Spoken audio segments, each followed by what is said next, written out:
বাসায় ফিরতে ইচ্ছে করছে না। মনে হচ্ছে যে আপনাদের শিপে থেকে যাই। তো আমাদের এই জাহাজের যে সেবা এবং যতটা স্পট ঘুরিয়েছে সব মিলে আপনার কেমন লাগছে এই ট্যুরে আসার পরে? অনেক ধন্যবাদ শিমুলকে। বাংলাদেশ না, শুধু বাংলাদেশ না, গোটা পৃথিবীর মানুষকে দুভাগে ভাগ করা যায়। দুভাগে ভাগ কিরকম?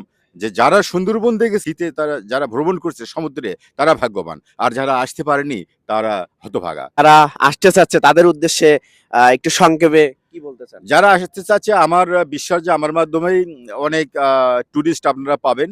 আর একটা ব্যাপার হলো যে আমরা উত্তরবঙ্গের মানুষ, তারা একটু ঘরকুনো।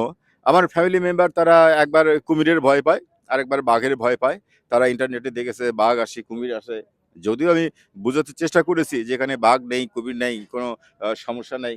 তো আমার বিশ্বাস যে উত্তরবঙ্গের মানুষ শুধু না, গোটা বাংলাদেশের মানুষকে আমি আহ্বান করব, যারা আপনারা এখনো সমুদ্রের মাঝে আসেননি, এই সুন্দরবন দেখেননি, অনেক পিছিয়ে রয়েছে। কারণ আল্লাহ তাআলা বলছে যে, "আমার সৃষ্টিকে দেখাও ইবাদতের শামিল।" তো আপনারা আসবেন, এনজয় করবেন, প্রকৃতি দেখবেন।